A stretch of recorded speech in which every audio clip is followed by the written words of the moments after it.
Every child will face innumerable decisions throughout their lives. Will they make constructive choices that will help them build a successful life? That will depend on their ability to analyze situations, understand ethical implications, and evaluate consequences. Their decisions will affect their own well-being and that of others.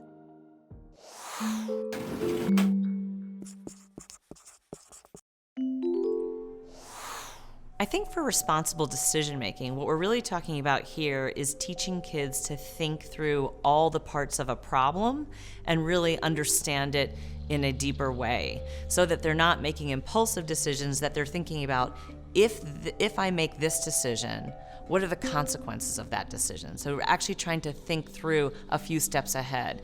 How will other people react to my decision to do X?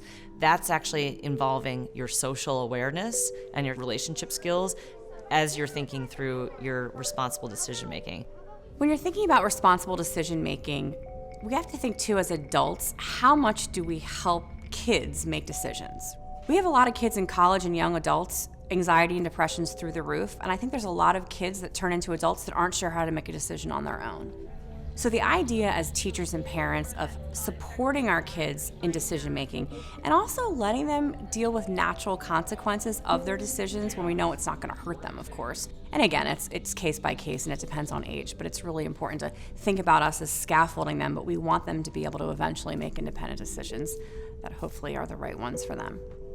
Having conversations after they make their choice, why did you choose that?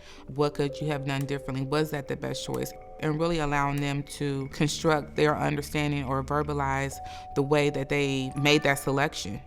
Sometimes it may be because it was enticing, or because they thought it would be fun, or they thought it would have a certain outcome, and that may really give us some insight on how do we present choices? What choices can we present that in the end really gives us what we're looking for? Because choice allows growth and opportunity.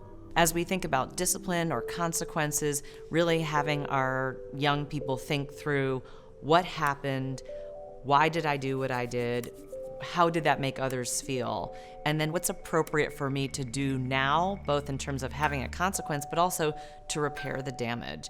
So if a young child is in trouble for being disruptive in the classroom, we could just give them a timeout, or we could actually help them understand, why is that actually a problem? What is the teacher's experience like when she's trying to teach a lesson and you keep on being disruptive? How would you feel if you were trying to communicate to a group of 25 kids, but one student kept doing that? And what can we do to let that teacher know that we understand how she must feel and that we're sorry about that? They're much more likely to really reflect on that and not do it again and to apologize appropriately than had they just been sent out or lost recess or just excluded from instruction as a timeout. So it's really important for discipline that we give kids opportunities to analyze the situation, to reflect on the different perspectives, and to repair that damage so that they're more likely to internalize the lessons that can be learned from these conflicts and not simply just repeat it again or just get angry.